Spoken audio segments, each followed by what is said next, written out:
Dear students, today we are going to discuss our next topic, chapter number 17 का ये छोटा सा topic है गट।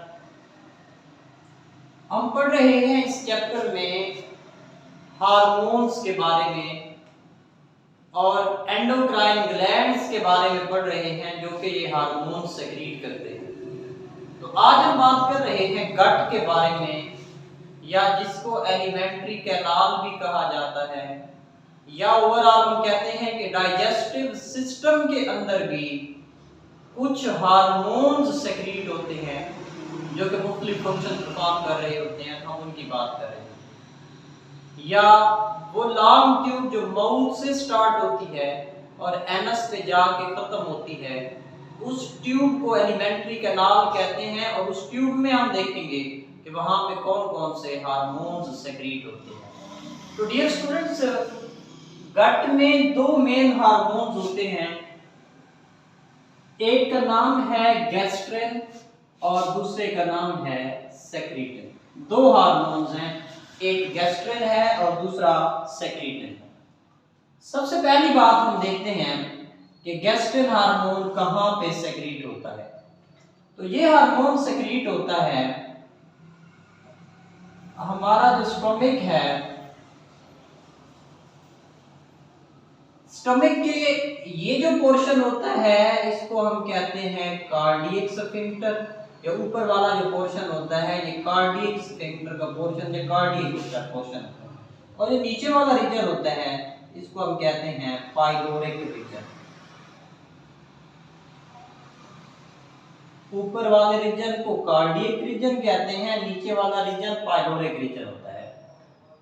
अब ये जो पाइलोरिक रीजन है या स्टमक है, अगर हम स्टमक को देखें तो स्टमक की कंपोजिशन में तीन वाल्स होती हैं। एक सबसे अंदर वाली वाल होती है, ये जो सबसे अंदर वाली वाल है स्टमक के अंदर, इसको हम कहते हैं म्यूकोजा। इसके बाहर जो वाल होती है इसको हम कहते हैं सीरोजा, सब म्यूकोजा। और जो आउटर लेयर होती है इसको हम कहते हैं सीरोजा।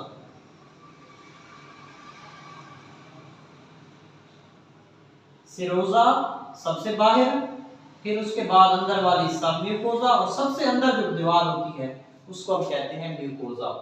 तो ये जो हार्मोन जिसकी हम बात कर रहे हैं गैस्ट्रिन हार्मोन, ये इस जगह पे पाइलोरिक रीजन में जो म्यूकोजा वाला रीजन होता है, जो म्यूकोजा लेयर है, म्यूकोजा ये हार्मोन सेक्रीट करती है।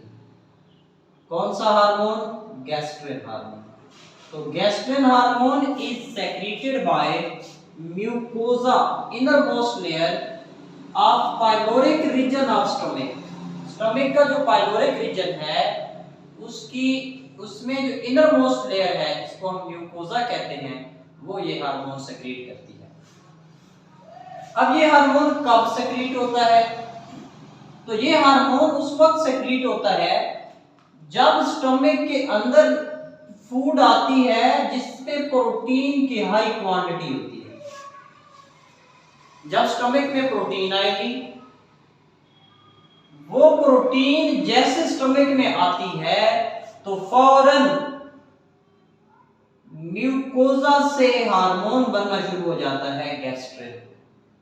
और ये हार्मोन क्या करेगा? गैस्ट्रिन हार्मोन का काम ये होता है कि ये गैस्ट्रिक जूस की सेक्रीशन करवाता है। स्टमक को कहता है कि वो गैस्ट्रिक जूस सेक्रीट करे। अब गैस्ट्रिक जूस जो है इसमें मुख्तलिफ चीजें होंगी। फॉर एग्जांपल एसिड्स होंगे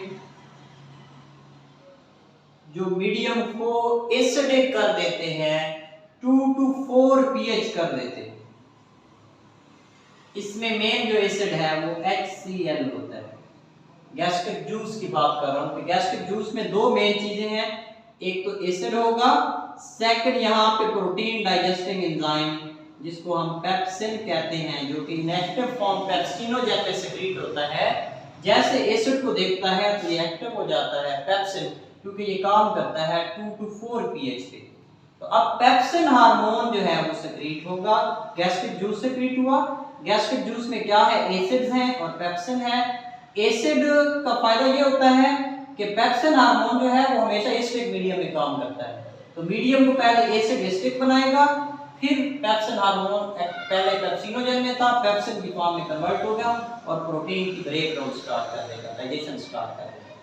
तो ये हार्मोन गैस्ट्रिक जूस बनवाता है और गैस्ट्रिक जूस में दो चीजें हैं, एसिड और पेप्सिन, जो कि प्रोटीन की डाइजेशन में हेल्प करेगी। और इसमें स्टिमुलस क्या है, कब ये हार्मोन सेक्रीट होता है, जब प्रोटीन वाली फूड स्टमक के अंदर आती है तो ये हार्मोन की सेक्रीशन होती है। प्रोटीनियस फूड स्टमक में आई, फौरन म्यूकोजा ने क्या सेक्रीट किया, गैस्ट्रिन हार्मोन। गैस्ट्रिन हार्मोन क्या करेगा, गैस्ट्रिक जूस बनवाएगा। गैस्ट्रिक जूस में दो चीजें हैं, या तो HCl है, म्यूकस भी होता है इसमें, HCl, और दूसरी बात इसमें पेप्सिनोजन, ये दो मेन कॉन्स्टिट्यूएंट होते हैं, म्यूकस भी होता है तीसरा कॉन्स्टिट्यूएंट इसमें। HCl मीडियम को एसिडिक बनाएगा, जैसे ही मीडियम एसिडिक होगा तो इनएक्टिव पेप्सिनोजन कन्वर्ट हो जाएगा एक्टिव पेप्सिन में, और जो प्रोटीन आई है प्रोटीन की ब्रेकडाउन हो जाएगी। अब हम बात करते हैं सेकंड हार्मोन की, जो कि कौन सा है, सेक्रीटिन। अब सेक्रीटिन हार्मोन, क्योंकि जो फूड होती है स्टमक के अंदर थी, अब ये एसिडिक थी, क्योंकि HCl ने इसको एसिडिक बनाया। अब ये एसिडिक फूड जैसे ही स्मॉल इंटेस्टाइन में पहुंचती है, तो एसिडिक फूड का स्मॉल इंटेस्टाइन में पहुंचना ये मैसेज होता है, इस मैसेज को रीड करके डियोडिनम, स्मॉल इंटेस्टाइन का पहला पोर्शन डियोडिनम जो है, ये फौरन एक हार्मोन बनाता है जिसको हम कहते हैं सेक्रीटिन। तो सेक्रीटिन कब बनेगा, जब एसिडिक फूड एंटर होगी किसके अंदर, स्टमक के अंदर। तो ये सेक्रीट होता है जब एसिडिक फूड एंटर होती है small intestine. Acidic food small intestine में गई तो स्मॉल इंटेस्टाइन का जो डियोडिनम पोर्शन है ये हार्मोन सेक्रीट करेगा, जिसका नाम है सेक्रीटिन हार्मोन। अब सेक्रीटिन हार्मोन दो चीजों पे अपना उसका टारगेट होगा, दो चीजों पे इफेक्ट करेगा। एक तो ये पैंक्रियास को इफेक्ट करता है, पैंक्रियास को कहता है कि ज्यादा से ज्यादा पैंक्रियाटिक जूस बनाओ, तो इसकी वजह से सेक्रीटिन हार्मोन को देख के, सेक्रीटिन हार्मोन को ऑब्जर्व करके जो पैंक्रियास है ये क्या बनाएगा, पैंक्रियाटिक जूस बनाएगा। अब पैंक्रियाटिक जूस में बाइकार्बोनेट्स होते हैं, बाइकार्बोनेट्स क्या करेंगे, जो पहले मीडियम एसिडिक था अब उसको न्यूट्रलाइज कर देंगे। सेकंड नंबर पे ये बाइल के पास मैसेज आता है, तो जब सेक्रीटिन हार्मोन होता है तो बाइल की प्रोडक्शन भी ज्यादा होती है, और जब बाइल की प्रोडक्शन ज्यादा होगी तो अब इस फूड के अंदर जो फैट्स है, इमल्सिफिकेशन ऑफ फैट्स वो भी ज्यादा होगी। तो ये दोनों हार्मोन्स क्या कर रहे हैं, ये डाइजेशन के प्रोसेस में हेल्प कर रहे हैं।